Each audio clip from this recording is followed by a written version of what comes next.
Ciao, da un mini PC Android come questo Minix Neo X8 io mi aspetto almeno tre cose. Che sia economico, perché se devo spendere 200 euro prendo un NUC. Che sia semplice da trovare, perché ok, acquistare dalla Cina è molto figo, ma acquistare su Amazon è meglio.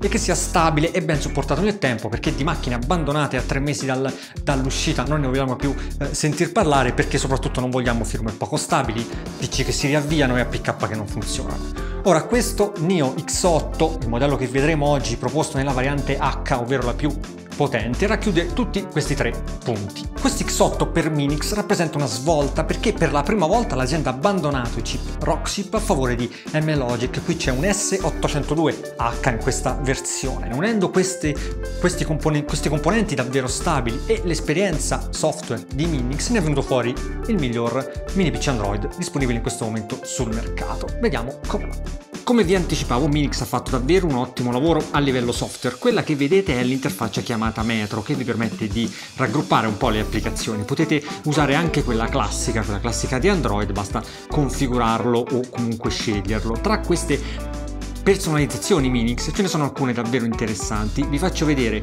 brevemente quelle che riguardano la possibilità di regolare automaticamente l'HDMI, quindi scegliere automaticamente, adesso sono 1080p 60 Hz, nascondere o meno la barra in basso che vedete, oppure se vado in quelle avanzate ne ho alcune ancora più evolute, come la possibilità di attivare il controllo remoto che attraverso l'app Minix vi permette di controllare il box da Android, smartphone e tablet, oppure tutta una serie di altre cose come quelle per regolare l'uscita audio, oppure la regolazione ancora audio dell'HDMI. Ce ne sono davvero diverse che vi consiglio di approfondire.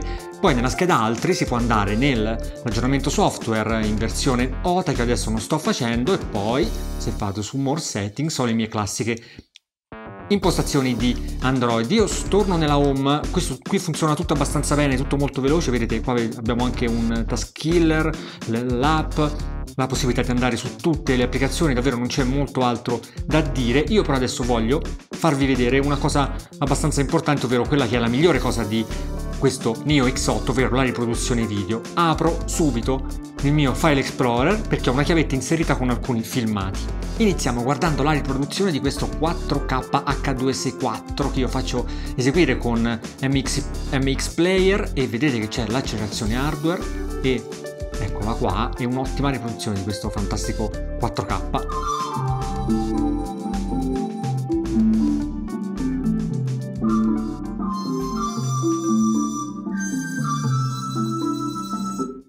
Davvero molto bene, ma vado avanti, passo un pochetto più in basso, torno su 1080p e prendo questo MPEG 4 a 7600K, faccio eseguire ancora con MX Player,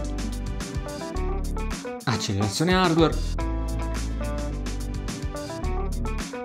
e nessun problema. Prendo ancora un 1080p, questa volta però ha un bitrate un pochetto più alto, un MKV, eccolo qua, lo faccio partire, sempre lui.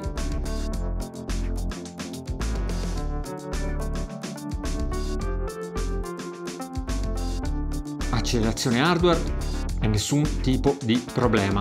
Da questo punto di vista il box Minix è davvero ottimo. Se faccio partire XBMC, che è un po' il fiore all'occhiello di questo software Minix, e provo a fare la stessa cosa con la riproduzione video, ma questa volta vado sul mio server DLNA che ho di là sul mio Mac collegato in Wi-Fi, ricordo, ecco che la riproduzione video, questo è il 4K H264, insomma un filmato davvero pesante e importante, viene riprodotto, vedete, senza problemi. Chiaramente collegando un cavo Ethernet si ottengono prestazioni migliori e anzi è assolutamente consigliato farlo. Ne apro, faccio partire un altro 1080p, questa volta un pochetto più leggero, vedete il buffer va un po' meglio. XBMC va davvero bene su questo hardware, soprattutto questa versione Minix che è plasmata proprio alla perfezione per il box, ma devo dire che nel complesso tutto il sistema si comporta davvero bene con questa CPU M-Logic che non va affatto male, che si spinge a 2 GHz quando serve e torna a 1,2 quando non c'è bisogno, quindi consuma poco, il box scalda poco, soprattutto l'ho tenuto acceso per giorni in stand-by, insomma non ho mai avuto problemi di surriscaldamento, comunque un sistema troppo caldo. Per chiudere vi segnalo che i controller Bluetooth, o meno quelli più famosi, quelli della PS3, quelli della PS4, quelli dell'Xbox, e io ho anche il controller della ZTE Fanbox, sono compatibili, vengono visti senza problemi dal Minix. Ci sono anche nuovi firmware che permettono di migliorare questa cosa. Vi segnalo che il box legge anche hard disk NTFS. E infine vi faccio anche sapere che nell'ultimo firmware è stato migliorato tantissimo quello che è il supporto per le webcam HD, quindi potete anche collegare, non so, una Logitech ed usarla con Skype.